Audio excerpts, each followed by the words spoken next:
nikuvute nao katika gari zote. Gari mkongwe, au unasemaje mimi? Kabisa. Katika gari zote hapa tope yote FAW huyo hapo mbele amekaa.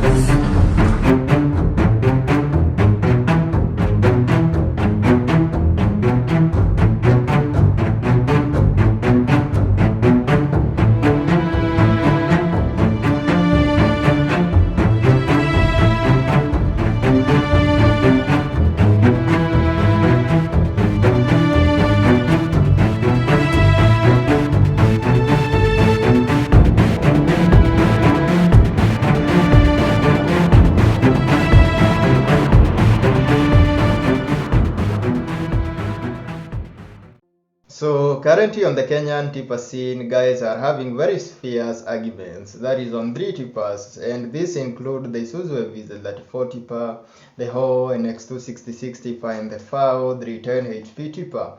And before that, wangalia specs the Isuzu V2. So what should someone actually consider when going for a tipper that is on the Kenyan market currently? So if you're on the market for a tipper ama unataka kununua tipper, or that is on 2025 Kenya, you should consider 3 main factors. So number 1 is engine power and torque. What is the HP? And HP hata si muhimu sana. What is the torque output of that thing? One is that tippers ni gari za kichaka. So these are vehicles that were meant to go into quarries, kuendea mchanga kwa mto, and road construction, kupitia kama tope, kungangana na rough terrain. So you need something that has enough torque to pull itself out of shit. So ini gari inafaa kuwa na nguvu ya kujitoa kwa kichaka. So you should consider engine power and torque. And on that basis, pia hapo kwa engine, you should be considering the reliability. What is the proven reliability of that engine? So ini gari ya kwenda off grid kwa kichaka. So you need something that haitakuacha stranded huko kwa kichaka, ama utakuwa ukipigiwa na the driver kuambia gari imetaga kwa kichaka. So you need something reliable and strong enough to get itself out of that off-road terrain ama kujinga kwa mto. So on number 2 is affordability. So the whole business of getting a tipper for most people is business. So you're either into construction, road construction, ama any kind of business that involves construction. So basically hapa you're after money. So affordability, the tipper should be able to repay itself as far as possible. So the return on investment inafaa kuwa kuingia haraka so that you can start making profit out of that tipper. So you should also consider the price at which you are going to buy that tipper. Last of all is considering the tear weight of that tipper. That is, what do I mean by tear weight? Tear weight ni ile weight ya gari before iekelewe mzigo. That is when you factor in the body and hiyo karai, that is the bucket. So the tear weight of the tipper should be as low as possible, and one of the reasons is to avoid getting caught up with the weighbridge issues. And nowadays the situation is so messy, wanatembea na mkeka, so they have portable weighbridge, so you can't really get away from being caught up na stories za weighbridge ukiwa na tipper. So you have to make sure that the tipper you're getting has like low tear weight. So tipper number 1 on the list is the Isuzu FVZ 34. That is the 7th generation, basically known as the 7th generation in the Kenyan market. Ama zingatia mada.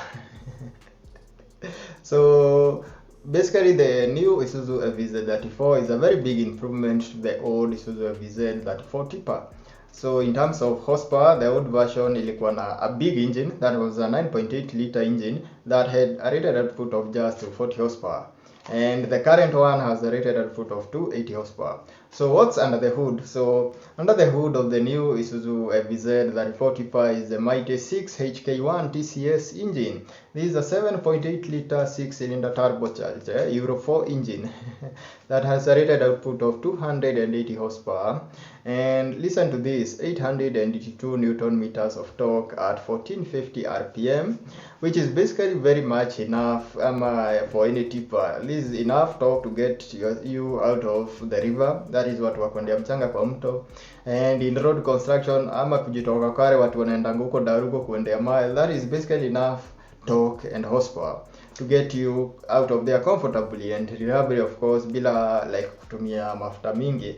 Remember, if you are more underpowered, that is, you are more likely to go very high on fuel consumption when it comes to sticky situations. But for the Isuzu FVZ 34 with that power band, that is 280 horsepower and 882 Newton meters of torque, you have very much enough power to get yourself out of any kind of situation that a tipper would be involved in. to that engine is a 9-speed ZDF gearbox. That is 9-speed, that also comes with a Corolla gear, popularly known among Kenyan drivers as Corolla. So basically Corolla ni Corolla gear. So the function of the Corolla gear is that in very like steep inclines ama very sticky situations, penye pia number 1 inaanza kulemewa, hapa sasa ni the moment you can shift into the Corolla. So basically that is very important for any tipper having a Corolla gear. Yeah, that is basically kujitoka kware ama kwa mto. Corolla gear husaidia sana, especially for guys wenye sasa wataanza kuvuta mtoto, that is trailer towing on rough road. You'll need that Corolla gear. When it comes to the pricing, the Isuzu FVZ 34 tipper is retailing at 11.65 million Kenya shillings, which is not that bad anyway, considering other Japanese competitors kama kina Fuso FJ and the rest, but zina retail at around the same price hapo 11, 12, 13 billion. So that is quite normal for the price iko hapo 11.65 M. So hapa ni sasa ni wewe uangalie story na what's your budget, affordability and return on investment. So tipper number 2 on the list is the tipper that carries it all. That is in terms of speed, power, torque, yani kila kitu hapa. Affordability, it is way cheaper than the Isuzu FVZ. So the tipper I'm talking about is the new Howo NX 266 tipper. So basically Howo NX 266 has the same engine you would find on the Howo 371, that is the prime mover, ama the Howo 336 HP, that is the new version of the long wheelbase, ama long chassis of the Howo, that is a 10-wheeler Howo truck. Yeah, so basically in the same engine, that is the WHI. So basically chenye wanafanya hapa ni kucheza tu na tuning. So for the tipper you don't need that much power at 371 horsepower, na pia juu ya fuel consumption. So to make it as affordable as possible na pia fuel consumption ikuwe friendly as possible, waliamua kudown tune that engine to 266 horsepower. So that's how we got the Howo NX 266 tipper. At the hood of the Howo NX 266 tipper is the legendary ama the famous WHI WD615. And that is a 9.8 liter inline-6 turbocharged engine with a rated output of 266 horsepower and listen to this, 1100 Newton meters of torque at what? 1100 RPM. So basically hapa hakuna story ya kugoja sijui RPM ipande ili upate torque ya kutosha.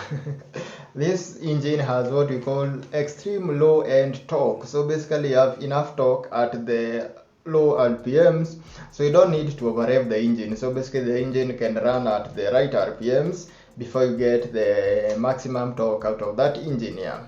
Coupled to the WHI WD615 is a very nice gearbox that is a 10-speed yet on fuller with 2 reverse gears.